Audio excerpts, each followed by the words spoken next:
Mesdames et messieurs, bonjour.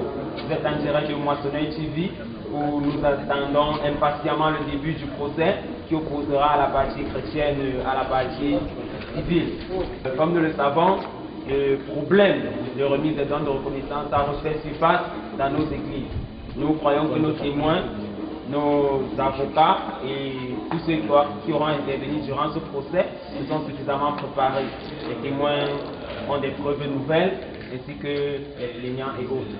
Ce procès s'annonce véritablement houleux et plein de rebondissements. Restez câblés sur Moissonneuil TV.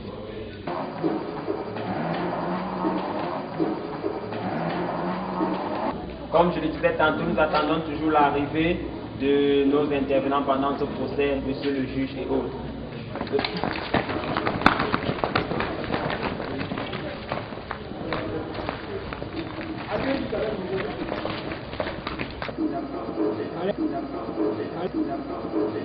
Je dirais juste que justice sera rendue au juste. En fait, puis-je poser une question à votre cliente? De quoi est-elle accusée véritablement? En fait, c'est de mauvaise conception des dons de reconnaissance et même d'incitation à la révolte. Maître comptez vous gagner ce procès? Oui, comme je le disais tantôt, la justice sera rendue au juste et puis l'issue du procès sera... Pensez-vous que votre cliente est innocente? Bien sûr que oui. Comme je vous le disais tantôt, la partie s'annonce véritablement serrée. Mesdames et messieurs, restez vraiment câblés sur Moissonneuil TV.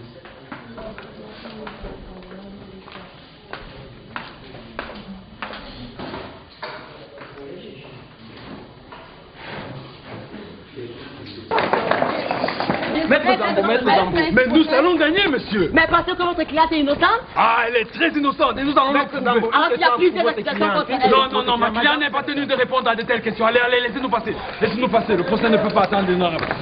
Hein? Moi, j'ai gagné plusieurs procès. Hein? Et tous les procès où j'ai été avocat, j'ai gagné. C'est Maître Zambo, avocat au barreau. Vous allez voir. Hein? À la sortie de ce tribunal, je serai vainqueur. Allez, laissez-nous sur le procès. Chers téléspectateurs, restez vraiment câblés sur Moissonneuil TV. Ce procès s'annonce vraiment plein de rebondissements.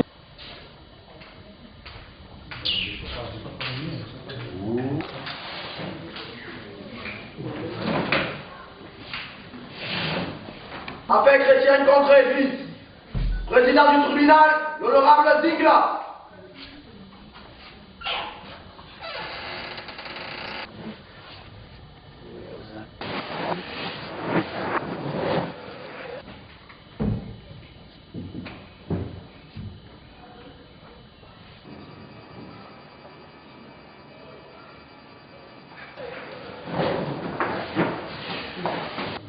Accusés, levez-vous. Dame Duchesse, il a été retenu contre vous 4 chefs d'accusation déposés à notre juridiction par la communauté Église. Transgression des lois sacrées, incitation à la rébellion, détournement des deniers de l'Église, trouble jouissance des paisibles ressortissants de la communauté Église. Alors, plaidez-vous coupable ou non coupable? Ma cliente ayant plaidé non coupable, nous tenons, avant le début de ce procès, à porter plainte contre l'Église pour mauvaise programmation des dons de reconnaissance, pour violence aggravée sur ma cliente, car elle était victime de violence aggravée. Du moins, tout au long de ce procès, nous étayerons tous ces doléances. Je vous remercie votre honneur. Votre honneur, la délicatesse de ce procès exige une étude minutieuse de tous les faits qui entourent l'histoire. Et si vous le permettez, je voudrais faire appel à mon premier témoin. Alpha, venez. J'appelle à la barre Monsieur Bonnard. Alpha, venez.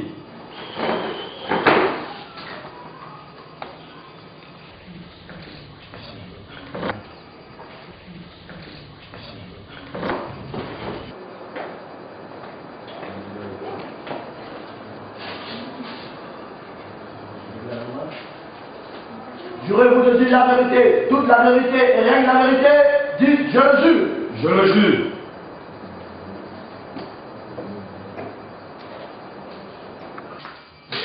Ce délicieux procès va s'ouvrir sur un de vos pertinents témoignages. Et vous allez devant la cour ici présent nous dire tout ce que vous savez de l'histoire en question.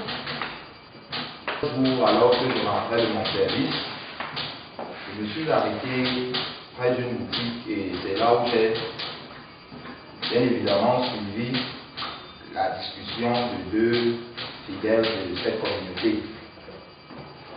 Alors pouvez-vous nous dire tout ce qu'ils se disaient? Bien sûr.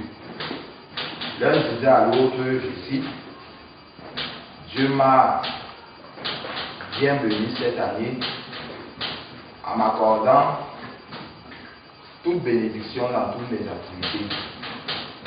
Et le contraste, c'est que il disait encore carrément que il ne savait pas encore par rapport aux dons de reconnaissance comment ça allait se passer. C'est-à-dire, il n'était même pas sûr qu'il allait donner. En d'autres termes, Alors dites-nous, M. Bonnard, qu'est-ce que vous avez ressenti à l'issue de cette conversation? en tout cas, moi, ça m'a révolté. Revolté, vous dites? J'ai dit bien révolté parce que moi, de mon côté, mes activités, ça n'avait pas donné. J'ai travaillé longuement, j'ai travaillé durement et franchement, ça n'a pas donné. Et moi, j'avais quand même voulu donner un dixième de ma fortune au Seigneur. Et en tout cas, la conversation que moi j'ai suivie m'a tilté. Ça m'a franchement tilté. Alors vous avez tout de suite compris que M. Bonnard a été profondément affecté, et son psychologique et son psychique, par la conversation de ces deux fidèles de la communauté. Ça devient inquiétant. Quel est le sort des futurs dons de reconnaissance dans cette communauté? Je m'inquiète bien. Monsieur le Président, j'allais terminer. La défense souhaite-t-elle faire parler le témoin? Oui, votre honneur. Alors, maître. Monsieur Bonnard, Oui, mais. croyez-vous qu'écouter aux portes est une bonne chose? Non, mais. Croyez-vous que suivre des conversations de personnes de manière intruse est une bonne chose? Non, mais. Alors vous vous rendez compte que vous également vous êtes fautif dans cette affaire.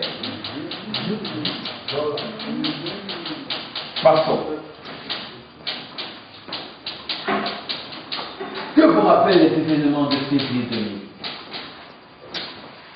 Les émeutes. Les émeutes, il y a des grèves.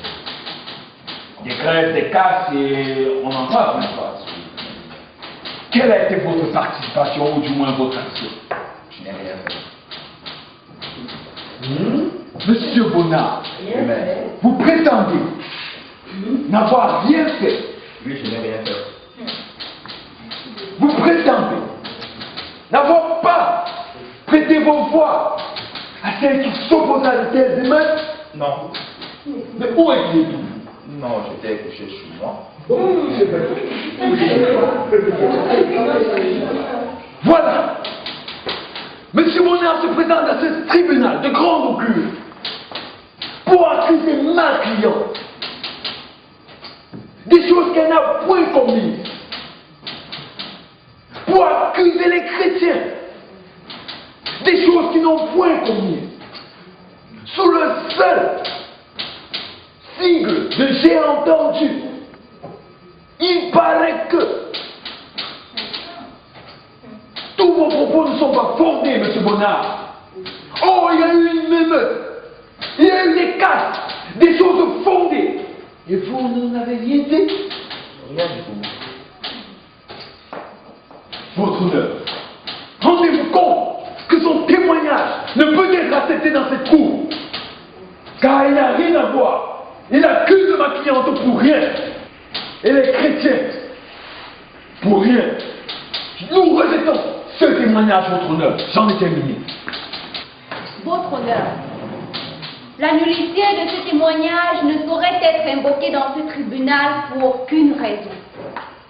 Je voudrais que nous examinions la preuve première de cette inculpation. Figurez-vous que dans notre code de procédure spirituelle, au titre de Matthieu, article 18, alinéa 6, il est bel et bien fait mention du fait que malheur à celui qui sera une occasion de chute pour son prochain. Et comme vous venez si bien de l'écouter, Monsieur Bonnard a été victime, a subi la maladresse de cette conversation entre ces deux fidèles de la communauté. Et vous avez bien écouté le sort de ces dons de reconnaissance futurs. Je prie le juré de bien vouloir prendre note de cet aspect capital de notre histoire. Et sur ce, Monsieur le Président, je préfère que mon témoin continue à parler. On vous écoute, Monsieur Bonnard.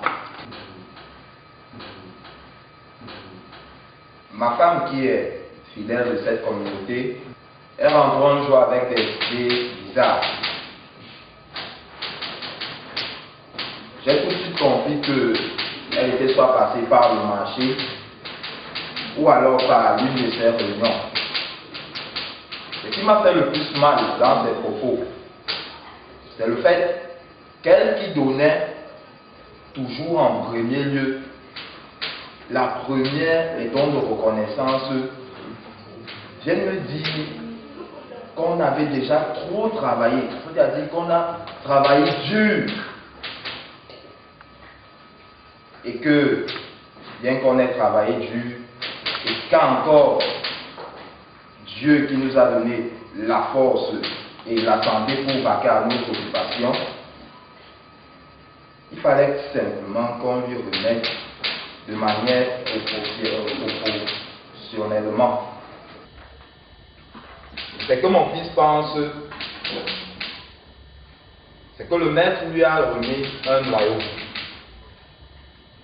Il a planté et ça a tout de suite germé.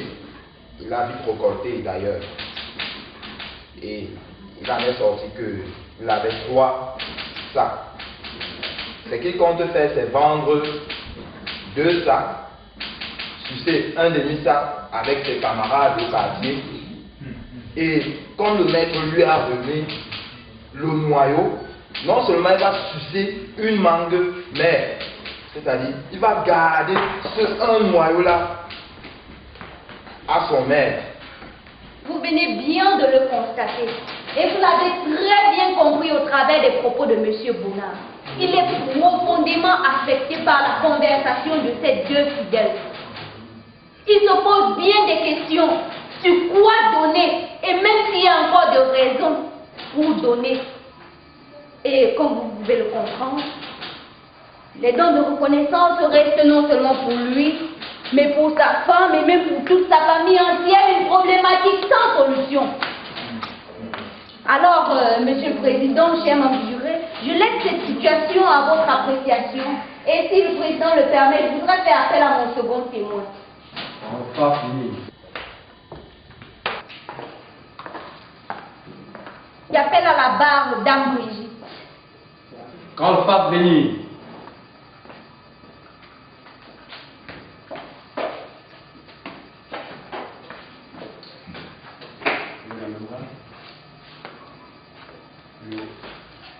J'aurais voulu dire la vérité, toute la vérité et rien que la vérité.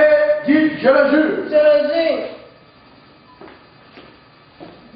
Alors, Dame Brigitte, sentez-vous à l'aise, hein? Je m'en vais m'amuser en vous posant quelques petites questions. Je voudrais que vous nous dites tout ce que vous savez de l'histoire dont il est question aujourd'hui. Votre honneur, nous avons convenu ensemble de lever un nouveau temps où nous pourrons louer le Seigneur chaque dimanche sans se bousculer. Car avant notre nom, les choses n'allaient pas. Beaucoup faisaient le culte sous le soleil et même parfois sous la pluie. Moi, c'était fixé un parent et un tutoir. Mais jusqu'ici, tout comme confusion. Silence dans la salle!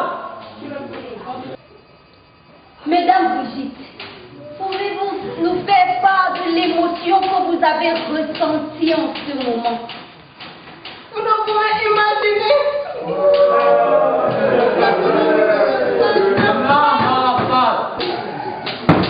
La salle est priée de faire silence, sinon je vais devoir l'évacuer. Quand nos parents sont bousculés, quand nos parents sont le culte sur le soleil.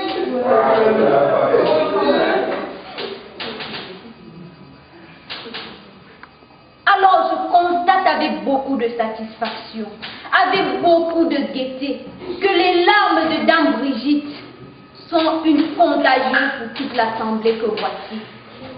Vous le constatez très bien, c'est larmoyant, c'est pathétique, voir des personnes souffrir, des personnes qui se sont donné des objectifs, se dérouter du droit chemin et se laisser convaincre par ce qui est inutile.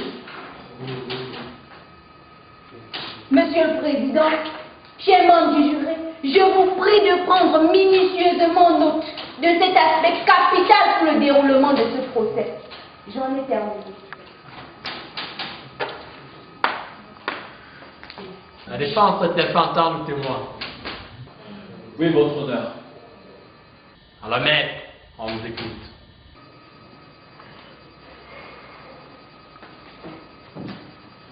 Dame Brigitte, vous semblez très émue, très triste. Il me semble que la raison de vos émotions reste infondée. Et je vais vous expliquer pourquoi. Si les fidèles de votre communauté ne contribuent pas, ou du moins ont arrêté de contribuer, c'est pour une seule raison et une seule maladie. Vous savez comment on appelle cette maladie? La crise financière. Voilà la maladie qui assèche les poches des fidèles de la communauté. Voilà. Dans la salle.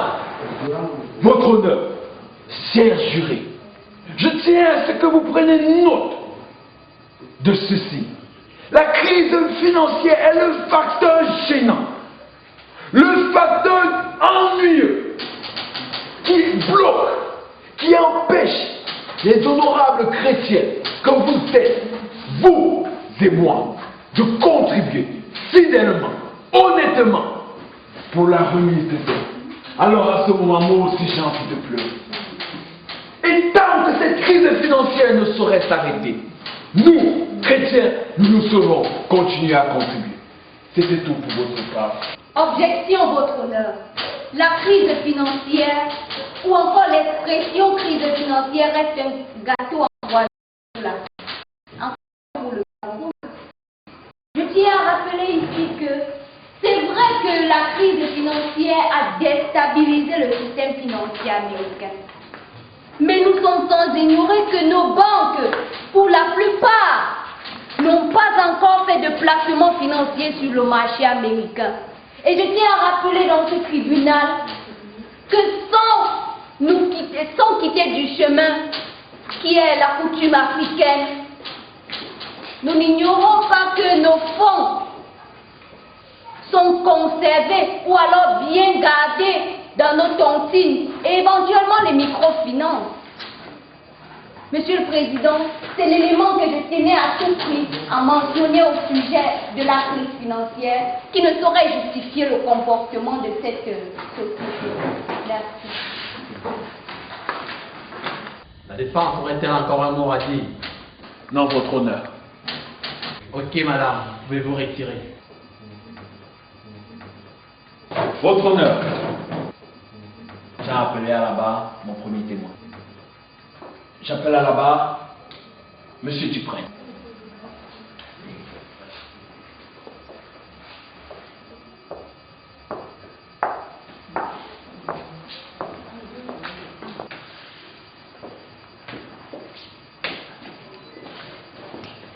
C'est de la main droite. Jurez vous le dire la vérité, toute la vérité et rien que la vérité, dites je le jure. Je le jure. Monsieur Duprin, vous êtes bien fidèle de cette communauté. Oui. Depuis longtemps. Et dans le cadre de ce procès, vous souhaitez défendre ma cliente. Pour quelle raison? Lorsque je suis allé à la moisson l'année passée, je n'avais presque rien par rapport aux autres. Et cette année, on veut que je donne plus. Jamais. Vous pouvez me répéter ces dernières phrases-là? Je ne donne pas plus. Je dis que je ne donnerai plus jamais. Monsieur Duprin, vos récoltes, elles tombent durant la période de juin à juillet, n'est-ce pas? Effectivement. Et les dons de reconnaissance, elles sont prévues pour le mois de novembre-décembre. Monsieur Duprin n'a pas le temps de garder autant d'argent dans ses poches jusqu'au mois de novembre-décembre, n'est-ce pas? Non, mais rendez-vous compte qu'ici il s'agit de la mauvaise programmation des dons de reconnaissance. Il s'agit de cette mauvaise programmation. Monsieur Duprin, oui, mais vous représentez dans ce procès toute la jeunesse chrétienne de la communauté dont il est question. Derrière vous se dresse la jeunesse, fer de lance d'une nation qui se veut solidaire. Dites-moi, quel témoignage vous pouvez voir dresser à cette cour qui pourrait disculper toutes les accusations qu'on porte à ma cliente? en tant que jeune, ce que je vais dire, c'est que on nous demande trop. On nous demande trop à cette communauté. Et moi, j'ai dit, cette année, je ne donne plus. Voilà. Nous demandons trop à cette jeunesse. Ils sont élèves, étudiants. Ils sont à la recherche d'un travail. Et même à l'église, à la communauté dont il est question, où ils peuvent retrouver un repos. Nous venons encore les acculer et les demander de contribuer, chose qu'ils n'ont pas, n'est-ce pas, monsieur Duprin? Votre honneur, la situation est grave. C'est pourquoi ma cliente ne peut être accusée. Il faut voir ce facteur de jeu que nous sommes, ou du moins que représente la communauté. Le témoin à l'église. Votre honneur, je tiens à rappeler l'une des dispositions pertinentes de notre code de procédure financière. En effet, il est écrit au titre 2e de Corinthiens, les articles 9, alinéa 6, que si tu sèmes peu, tu moissonneras peu. Mais si tu sèmes abondamment, tu moissonneras abondamment. Monsieur Duprin vient de dire tout à l'heure que l'année passée, il a été abondamment béni et il l'a donné au Seigneur. Mais cette année, il a été encore béni, mais il n'a rien donné. Vous voyez bel et bien que M. Duprin est victime de sa ta propre manœuvre. Alors, monsieur Dufresne, on va déstresser un peu et je m'en vais vous poser quelques petites questions d'amusement. Je voudrais savoir, monsieur Dufresne, combien vous gagnez par jour? 100 francs, et cela est très insuffisant. 100 francs? C'est vraiment insuffisant. Mais monsieur Dufresne, comment faites-vous pour vous offrir une tenue aussi idiote? Mais attention, votre honneur, mon témoin n'est pas tenu de répondre à de pareilles questions. Il s'agit du domaine personnel de mon témoin. Il n'est pas tenu de répondre à de telles questions. Objection rejetée.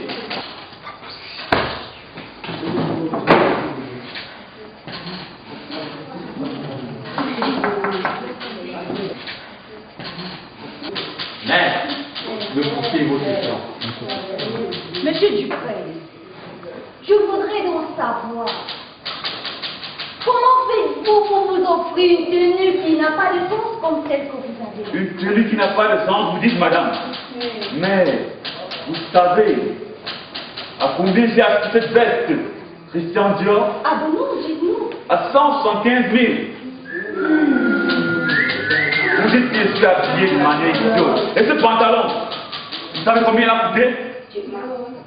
Il a coûté 125 000. Sans compter cette chaussure, Pointini, bien écrit. Oh là là. 275 000. De manière idiote. Mais madame, vous savez à qui vous vous adressez, hein? Monsieur Duprince, je m'excuse, mais je voudrais savoir, qui vous a fait assez d'argent? Bon, il y a ma tante qui me donne de l'argent et qui fait aussi du business. Du business? Ouais. Alors ça devient intéressant. Quand il s'agit de donner les dons de reconnaissance, monsieur Duprince n'a même pas un seul sou. Mais quand il faut s'offrir un si grand luxe, alors il se sent bien. Tout d'un coup, vous habillez à environ 400 000 francs et vous ne gagnez que 100 francs par jour. Quel contraste! Je prie le juré de bien vouloir prendre note de cet élément aussi capital qui va déterminer l'issue de ce procès. J'en ai terminé. Votre honneur, il est clairement dit dans le code de procédure spirituelle, chacun s'assoit, Dieu le pousse. Alors si mon client, ou du moins mon témoin, a été poussé par la grâce de Dieu, pourquoi se plaindre? Oh, et de même, il est clairement rappelé que chacun est de toi et le ciel est de là. Objection, votre honneur. Je pense que nous statuons encore dans ce tribunal sur la base de notre code de procédure spirituelle. Et je voudrais que Maître Zambo nous prouve ses propos. Objection retenue. Maître Zambo, ça fait 25 ans que je statue en tant que président de ce tribunal. Et jamais je n'ai pris connaissance d'un tel article dans notre code de procédure spirituelle. Aussi, je vais vous prier de bien vouloir vous avancer pour nous faire prendre acte de cet article dans notre code de procédure spirituelle. Votre honneur, je ne tiens pas à ce que nous prenions du temps dans de telles choses. Si ça n'existe, si ces articles n'existent pas, je crois que vous connaissez le fond de ma pensée et de ce que je voulais dire au travers de ces articles. Aussi, je vais prier le jury de ne pas prendre en considération cette intervention de Maître Zambo, qui est nul et sans fondement.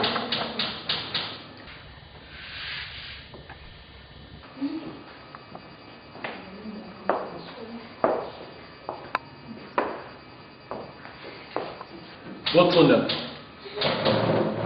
je tiens à appeler à la barre ma cliente comme second témoin.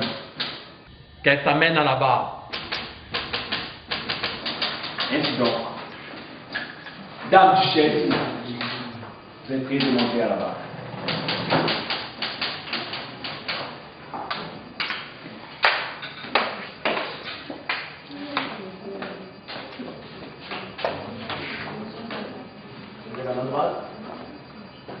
Jurez, vous le dites la vérité, toute la vérité et rien que la vérité. Dites, je le jure. Je le jure. Dame duchesse, vous avez été injustement accusée de rébellion, de révolte, de vol qualifié, d'incitation à la révolte. Et ici, devant ce tribunal, vous plaidez l'ignorance et vous souhaitez être entendu. Témoignez. Votre honneur, ça fait bien des années que je suis dans cette communauté. Et j'ai carrément oublié cette année qu'il fallait donner les dons de reconnaissance. Et pourquoi? Parce que la partie église a communiqué ces dons un peu tard. Et l'argent que j'avais sur moi, j'ai dû faire autre chose avec. Et même si ça est oublié, je suis obligée de donner, je dis non. Et j'en fais ce que je veux. Alors qu'on arrête de parader mon nom partout. Je vous en prie. Voilà la raison. L'une des raisons. Premièrement, nous pouvons légiférer dans ce tribunal sur la seule base de l'oubli. Qu'à jamais. Parce que nous ne pouvons accuser ma cliente sur la seule raison qu'elle l'a oublié. J'ai juré. Objection, votre honneur. Ni l'ignorance, ni l'oubli ne sauraient être cause d'un procès aussi précieux que... Objection retenue. Je tiens encore à citer 2 articles pertinents de notre code de procédure spirituelle, qui est le fondement de notre statut dans ce tribunal.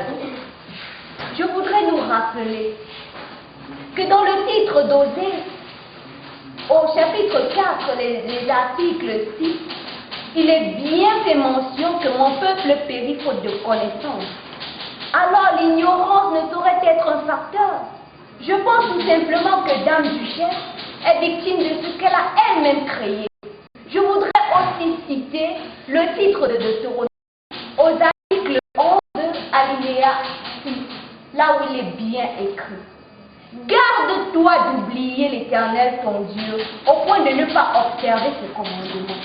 Alors l'oubli ne saurait faire l'objet d'un débat quelconque dans un tribunal d'actualité. J'en ai terminé, Monsieur le Président. Ok, maître. Nous avons pris note de votre intervention. Mais à présent, nous vous redonnons la parole si vous avez des interrogations à l'endroit du témoin. Ou du moins de l'accusé. Dame Duchesse, permettez-moi de vous poser quelques petites questions pour que ce procès soit de la plus grande clarté possible. Dame Duchesse, combien d'années environ comptez-vous dans cette communauté? Plus de 5 années. Plus de 5 années. Dame Duchesse, avez-vous une Bible? Mais sur votre honneur, notre aussi touche à la vie privée de ma cliente. C'est inadmissible. Objection rejetée. Dame Duchesse, répondez à la question. Une Bible, mais on en fait quoi? Je n'en ai pas. Quelle affirmation! Avez-vous des enfants? Mais bien sûr que j'en ai. Vos enfants fréquentent-ils? Bien évidemment, comme tous bons parents. C'est très intéressant. Qu'adviendrait-il si en une fin d'année, l'un de vos enfants vient à vous dire: maman, je ne vous donnerai pas de bulletin parce que mon argent de beignet était très insuffisant.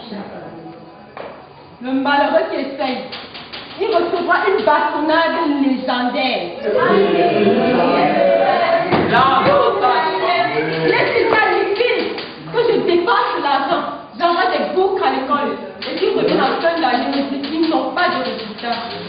Ils me reconnaîtront ce jour-là. Une bastonnade légendaire, vous dites? Oui, mais une bastonnade qui fasse intervenir la légende.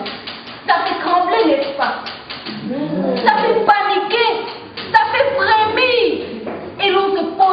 question de savoir quel est le sort de ces pauvres enfants.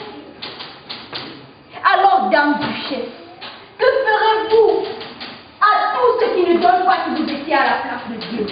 Sur votre honneur, à présent même vous prétendent que ma cliente est Dieu. Mais c'est inadmissible. Objection retenue. Je retire mes propos. Les jurés ne prennent point note de pareil langage. Maître Zambo, c'est pas vous qui décidez.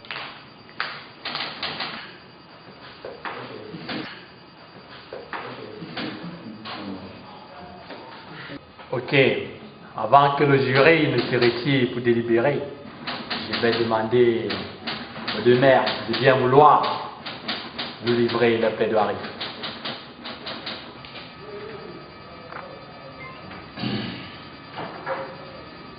Votre honneur,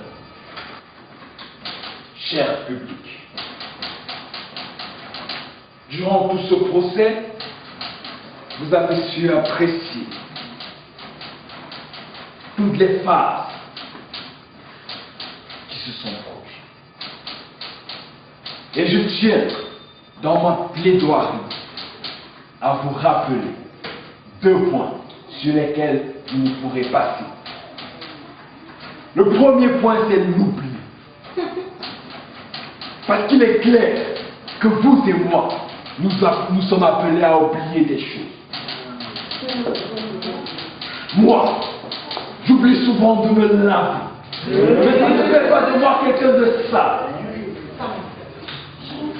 J'oublie souvent la date de mon anniversaire. Mais cela n'empêche que je le célèbre de temps à autre.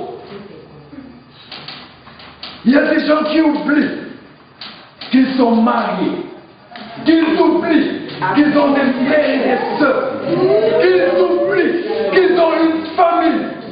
Mais ça ne fait pas pour autant d'eux des criminels. Pourquoi dans ce procès, dans ce tribunal, on veut accuser ma cliente d'oubli? Sachant. Sinon tous ici, nous sommes des coupables. Non. Je tiens également à rappeler qu'en second plan, l'ignorance n'est pas une faute grave. Parce qu'il y a des gens également qui ignorent beaucoup de choses. Et il y a des gens qui ignorent tellement de choses sur cette terre que s'il faut tous les sujets, tout un siècle serait insuffisant. Alors, chers jurés, lorsque vous irez délibérer, rappelez-vous très précisément que tous nous oublions, tous nous ignorons, et pour ce faire, nous ne pouvons être condamnés. Le chrétien ignore des choses. Le chrétien oublie des choses, même l'essentiel. Alors, rappelez-vous qu'un jour vous avez eu à oublier. Rappelez-vous qu'à ce moment, certainement, vous oubliez des choses que vous aurez voulu réaliser. Et rendez-vous compte qu'il n'y a aucun procès, il n'y a aucune condamnation possible pour ma cliente. Délibérez en juste cause, en rendant justice et équité. Je vous remercie. Monsieur le Président, chers membres du jury en particulier, et l'assistance massive que voici, l'histoire va retenir au terme de notre procès que la manière de donner, la quantité qu'on donne sont des choses capitales et idéales en matière de don de reconnaissance. Je m'en vais appuyer mes propos en vous racontant une petite histoire. Je voudrais que vous vous disposiez, et vos corps et vos cœurs, à écouter ceci. Et ensuite, ensemble, on va méditer là-dessus Et on va essayer de comprendre encore ce que c'est que les dons de reconnaissance. Je prie que le jury que voici m'accorde une attention particulière. Alors, c'est l'histoire d'un jeune mendiant. Un mendiant qui était assis au bord d'une route. Il avait déjà reçu quelque chose comme un sac de maïs. Un voyageur passait le long de cette route et lui dit, « Mendiant, qu'as-tu pour moi ?» Le mendiant lui répond, « Je n'ai rien pour toi, c'est toi qui dois me donner quelque chose. » Le voyageur lui dit, « Tu as déjà récolté beaucoup de recettes, beaucoup de choses. Comment ne peux-tu rien m'offrir ?» Le mendiant se tourne. Je dis bien, il prend un grain de maïs. Imaginez-vous dans tout un sac de maïs, il trouve à retirer un seul grain.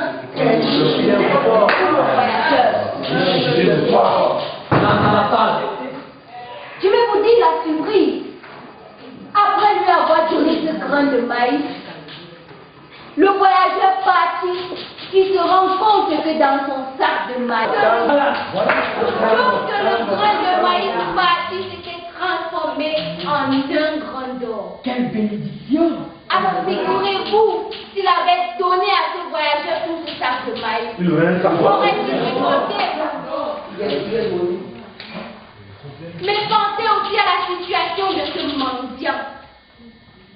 Il serait en train de se mordre les doigts. Je vous invite, vous tous, pour véritablement vivre cette scène, à fermer les yeux un instant et à méditer sur le sort de ce mendiant après le départ du voyageur. Prenez tout votre temps, même le jury que voici, vous pouvez baisser la tête, fermer les yeux et penser à cette histoire. Quel malheureux mendiant. Chers membres du jury, je voudrais attirer votre attention sur cet aspect. Cet aspect aussi capital. Imaginez-vous un instant à la place de ce mendiant. C'est certes son comportement qui l'a conduit dans cette désolation. Je voudrais que lorsque vous allez étudier tout ce qui a été dit dans ce procès, que vous essayez de vous imaginer un petit instant à la place de toutes ces personnes qui par leur comportement s'abstiennent de donner en signe de reconnaissance. J'en ai terminé.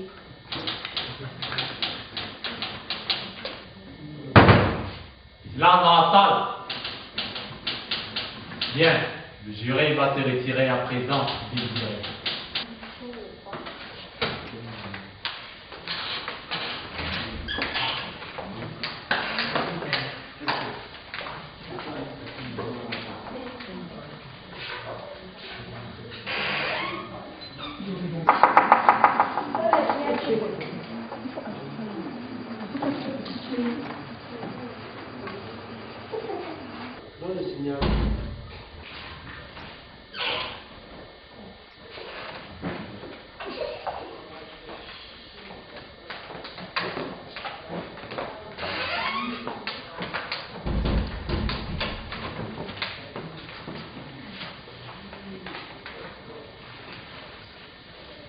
Accusez, levez-vous. Le verdict des jurés a-t-il été rendu? Oui, votre honneur. Du chef, il a été retenu contre vous 4 chefs d'accusation. Et à présent, nous allons prendre note du verdict rendu par le jury. Qu'a décidé le jury en ce qui concerne la transgression des lois sacrées? Coupable, votre honneur. Incitation à la révolte. Coupable. Détournement des deniers de l'Église. Coupable. Trouble de jouissance des paisibles ressortissants de la communauté chrétienne. Oui, votre honneur, coupable.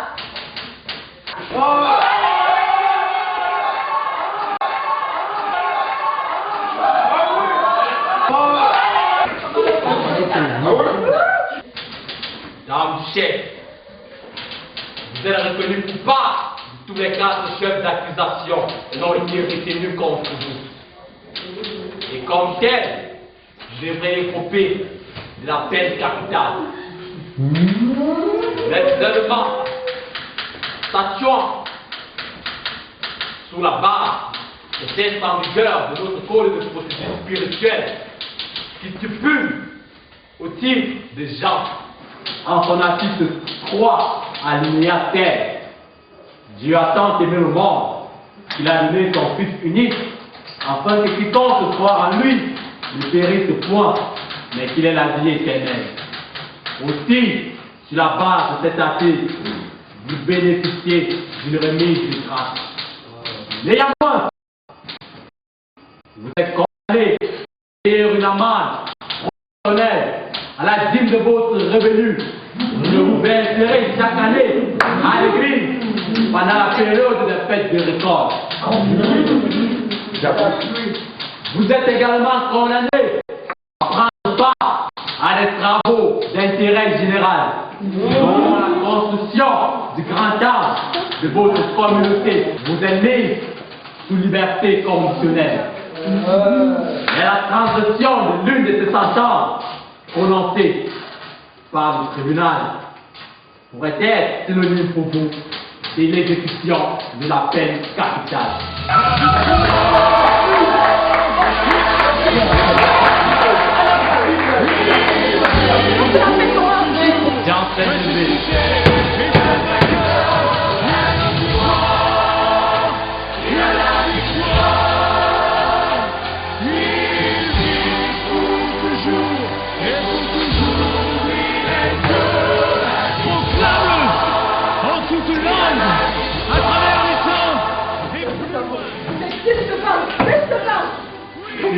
Dame du chef. Il y a, vous inquiétez, s'il te plaît.